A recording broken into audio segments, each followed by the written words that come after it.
While a few of our teams are still left in the high school football playoffs, we have a fully loaded basketball slate for Sports Extra tonight. We begin our trip across the Tri-States, across the river in Palmyra. That's where WGEM Sports' Hannah Barton was out patrolling those sidelines at Palmyra and Monroe City, and now joins us back in the studio to break it all down.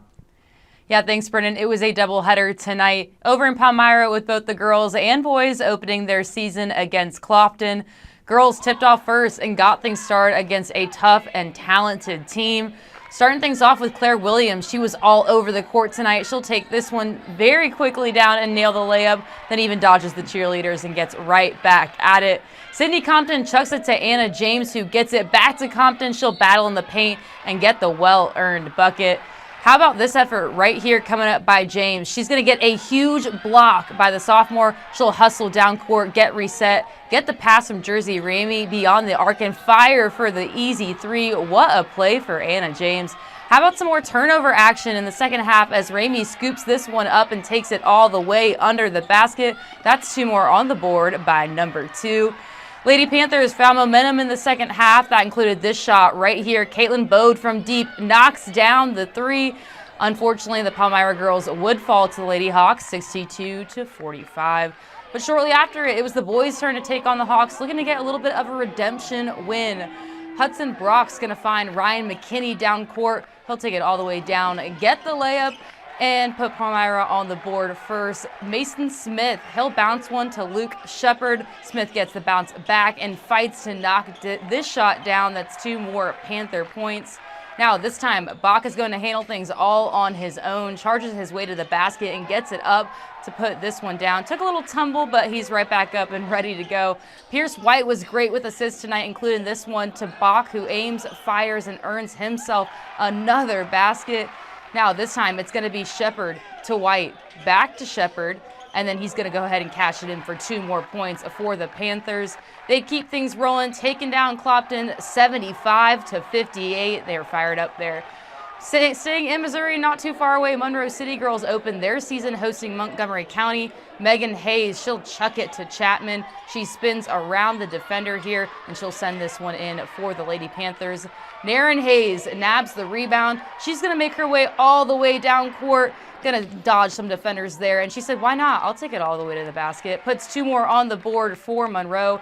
Time for another Hayes basket. This time it's Megan Hayes who gets the pass from Sam Hathaway and hits this one from downtown. It's Hayes buckets for days over in Monroe. Sophie Garris finds Sam Hathaway in the paint. She'll go to work and knock this one down off the glass for Monroe City. They're going to continue to pull ahead, and the Lady Panthers would open their season with a dominant 51-26 win over the Lady Wildcats. We've got 2 more scores for you in Missouri. The Paris girls bested Marion County 64-40, while the Paris boys fell to the Mustangs 53-35.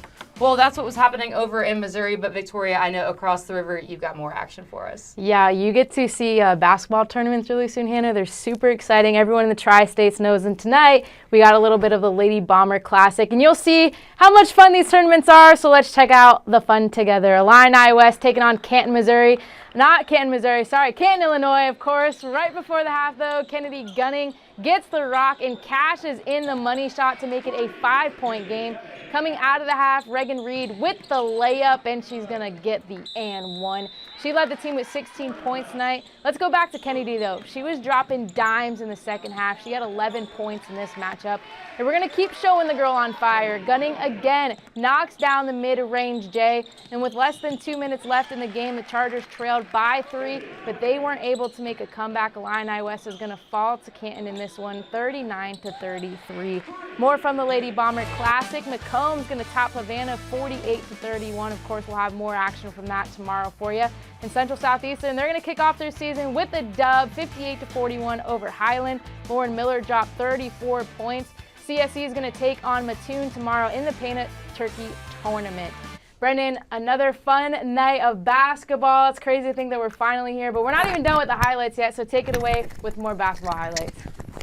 Thanks, Victoria. Let's switch gears to the boys' side of things in Illinois. Plenty of local schools hosting their inter-squad scrimmages before the season officially tips off this weekend. First, let's start off at Blue Devil Gym, Quincy High honoring the life of Tom Lepper before the start of the Blue vs. White scrimmage.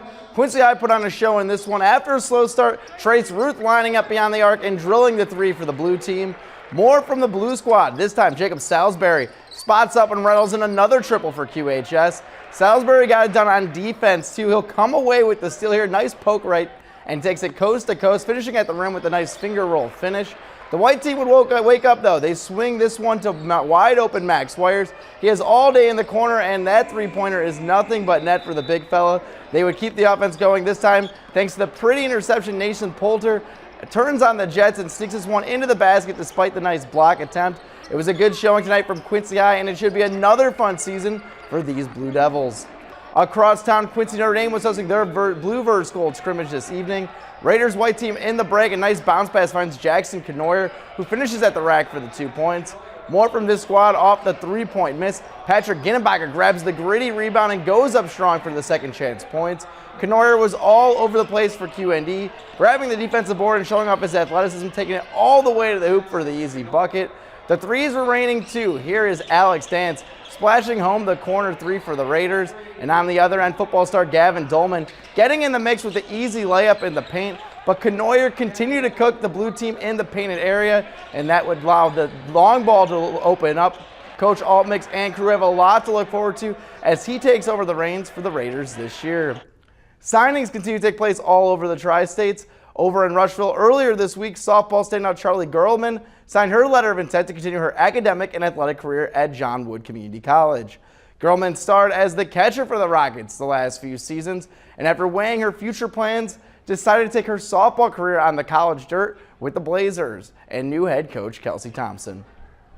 I think I really wasn't ready to let it go, and I don't think I was ready to stop playing sports in college. I think I would really regret it if I did, and I think I would.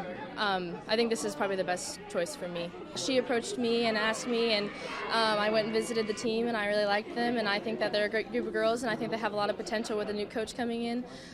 So yeah, I thought it was a really great fit. Gerlman's new head coach could not be more excited to land another top local recruit to her squad. We're getting a downright grit player who does everything that is asked for of her. We're getting somebody who has stellar passion for the game and who is locked in 24/7. She's amazing behind the plate. She just has that kind of swag about her. She's just going to be a really awesome leader as well for us too.